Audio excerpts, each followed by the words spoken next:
Hey guys, Frank Aller, your favorite contract corporate pilot, coming to you again with another aviation video. Please, viewer discretion is advised. We will be discussing an accident that happened over 30 years ago.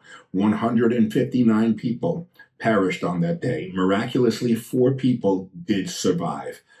This could have been easily avoided. But before I talk about that, I need you to hit that like button. I need you to hit the subscribe button. I need you to hit the bell. It'll remind you each and every time there's a new video. And please leave a respectful comment, be it positive or negative. I'd love to know what you guys are thinking. So back 1995, December 20th, this aircraft departed out of Miami, heading toward Cali, Colombia. 159 people, like I said, died. 4 people did survive. What exactly happened, and how could it have been avoided? We're going to talk about it at the end of the video, so please stay with me until the end. Let's go to the video.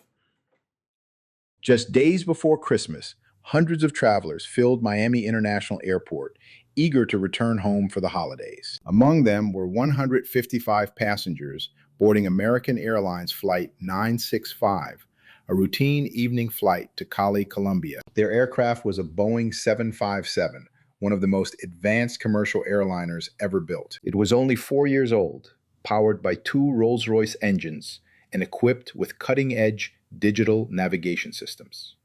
Its flight management computer could navigate with incredible precision. Ironically, that very technology would become part of the tragedy. In the captain's seat was 57-year-old Nicholas Tafuri. With more than 13,000 flight hours, Captain Tafuri was among American Airlines' most experienced pilots. Beside him sat First Officer Donald "Don" Williams. Williams had nearly 6,000 flight hours and more than 2,200 hours in the Boeing 757. The two of them had flown this route before.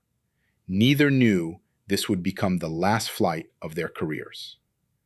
Flight 965 departed Miami approximately 2 hours behind schedule. The delay had been caused by late arriving passengers and gate congestion. Although there was no indication the crew rushed, investigators later noted the delay increased workload and time pressure. At 6:35 p.m., the Boeing accelerated down runway 9R and climbed into the night sky. Ahead lay nearly 1,000 miles of open water and eventually the towering Andes Mountains. The flight proceeded normally across Cuba and Jamaica before entering Colombian airspace.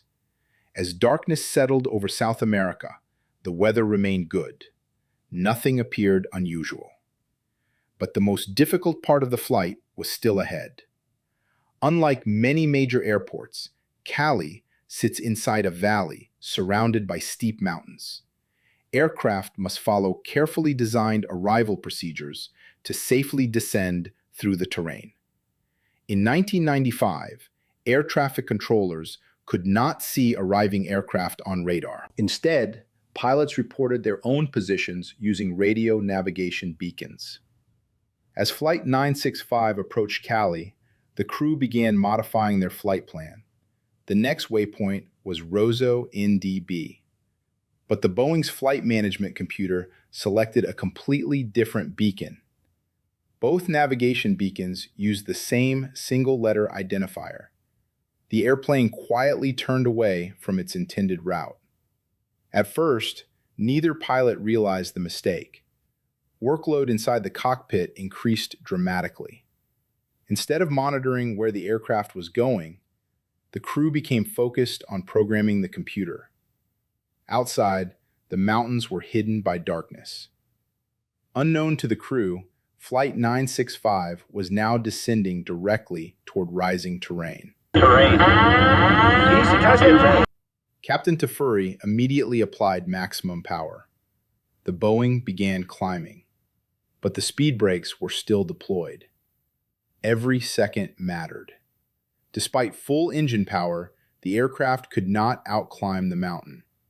At 9:42 p.m. local time, Flight 965 struck the mountainside near Buga, Colombia. In an instant, 159 lives were lost. Investigators found no evidence of mechanical failure. The aircraft had been functioning normally. Instead, investigators uncovered a chain of human and technological errors. Each mistake pierced another layer of safety until none remained. Flight 965 forever changed commercial aviation. Its lessons led to today's advanced terrain awareness and warning systems. Technology improved, but the greatest lesson remains timeless. No matter how advanced an airplane becomes, maintaining situational awareness and knowing when to abandon an unstable approach can mean the difference between life and death. In memory of the 159 lives lost aboard American Airlines Flight 965. Well, guys, I hope you found that video interesting, informative, and educational. I certainly did, even though I put it together. While I'm doing that and searching all of the information on this accident, I learn, and I hope you do too. What they did was avoidable, 100% avoidable. They fell into a trap called confirmation bias. They assumed that the proper fix was selected by hitting the first thing that came up when they chose the R. Romeo was not the fix. It was Rosso.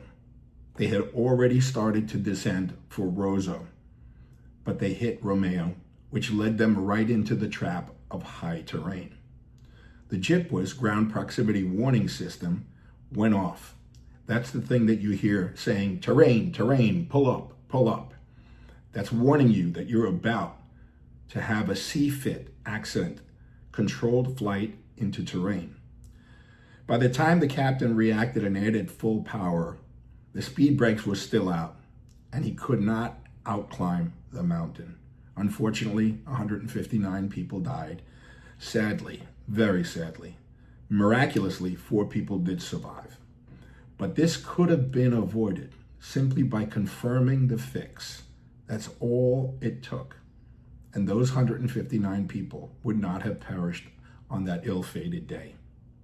Well, I hope you found this video educational. If you did, please hit the like button, the subscribe button, hit the bell. It'll remind you each and every time there is a new video. And please leave a respectful comment. I would really appreciate it, be it positive or negative, so I can know what you're thinking and what you'd like to see more of.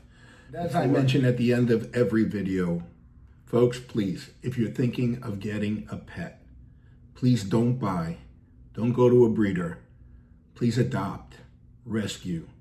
There are so many beautiful, beautiful, special pets at the pounds just waiting for their forever home. Some of them have been there for years. And I can tell you personally, as a person who has adopted, rescued many times, there is no greater love than the love of an animal that you rescued. They know, they're very intuitive, and they know that you saved them. And the rest of their lives, it's about paying you back with love. Nothing but love. Best feeling in the world. So please, rescue, adopt, don't buy, don't go to a breeder. Save an animal. Thank you. Your favorite contract corporate pilot, Frank Allo, signing off.